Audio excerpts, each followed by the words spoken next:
Hello à tous et bienvenue sur Lemon Juice. On n'oublie pas son petit jus de citron et c'est parti pour l'épisode du jour. Alors aujourd'hui, je vais vous parler de pourquoi j'ai décidé de faire une bêta test plutôt que de faire une offre de lancement. Alors il y a un an, précisément, je pense, j'ai décidé de faire une bêta test de mon programme System Power et je voulais tout simplement expliquer pourquoi j'ai décidé de faire une bêta plutôt que de lancer ma formation à prix réduit sans demander l'avis, etc. Donc une offre de lancement. Donc tout d'abord, une bêta, c'est vous créez un programme avec des élèves qui sont au courant, qui sont là pour vous donner des retours. Donc quand une personne rejoint une bêta, c'est tant vous qui travaillez que les personnes en retour parce qu'elles vous donnent leur retour, leur expérience, leur point de vue sur ce que vous créez. Peut-être qu'elles auraient préféré approfondir telle chose ou moins une autre, etc. Donc une bêta, c'est vraiment vos élèves, d'une formation en tout cas, vos élèves qui travaillent avec vous et qui vous font leur retour pour que ce soit vraiment une offre hyper complète. Tandis qu'une offre de lancement, vous lancez une offre sans forcément avoir demandé l'avis des personnes, à prix réduit pendant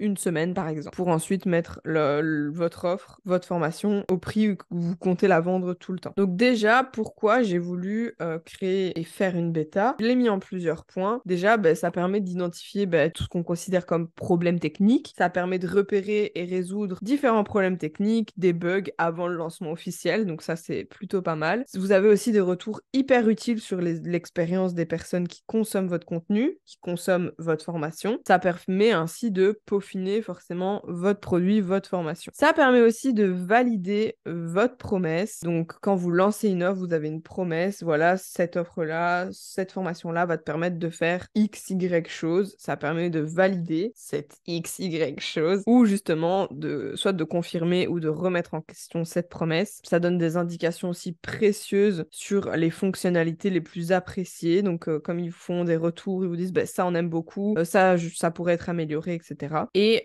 moi, en fait, j'ai eu beaucoup de personnes qui m'ont dit pendant la bêta de System Power, en fait, ça va beaucoup plus loin que juste apprendre à utiliser l'outil. Et là, je me suis dit, mais en fait, mon programme, il est beaucoup plus complet, beaucoup plus puissant que juste apprendre à utiliser System.io. C'est pour ça qu'aujourd'hui, ma promesse, c'est créer une stratégie marketing solide grâce à l'outil System.io. On a vraiment ces deux points de vue-là. On peut forcément ajuster en fonction des retours des utilisateurs. Donc, les commentaires de ces utilisateurs permettent d'ajuster le produit en fonction des besoins réels. Ça permet d'optimiser leur expérience et à répondre plus efficacement aux attentes du public que vous souhaitez viser avec votre offre. Ça permet aussi de créer un engagement précoce. Donc, avant que vous le vendiez officiellement, votre offre, vous allez avoir un engagement déjà par tous les bêta-testeurs. Vous allez pouvoir justement générer cette anticipation positive et susciter un intérêt pour votre offre. Point suivant.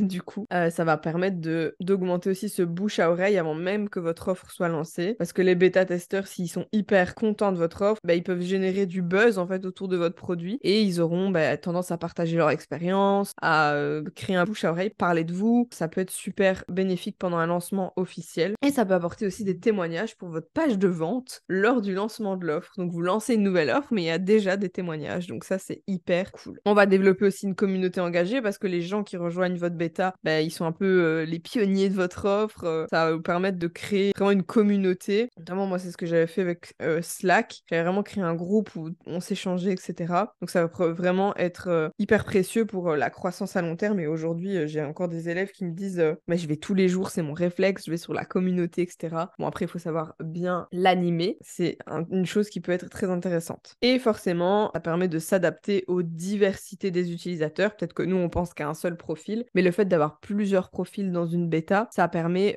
forcément d'identifier des besoins et des préférences qui sont variés en fonction des profils variés également. Ça nous permet aussi d'ajuster le produit, comme on dit toujours, pour répondre aux différentes attentes, aux différentes catégories de votre cible. Donc, en résumé, bêta test, c'est vraiment une opportunité hyper précieuse pour perfectionner votre offre avant votre lancement officiel. Ça permet aussi d'impliquer les bêta-testeurs, les utilisateurs, dans tant le processus de création, mais aussi le processus de développement de cette offre et de créer un produit qui répond en fait au mieux aux besoins du marché. Donc voilà pour ce petit épisode, j'espère qu'il vous aura plu. Petite différence entre offre de lancement et bêta. Vous aurez aussi tous les avantages de faire une bêta. Et donc, si cet épisode vous a plu, n'hésitez pas à vous abonner, à liker, ça fait extrêmement plaisir. Et on se retrouve la semaine prochaine pour un nouvel épisode.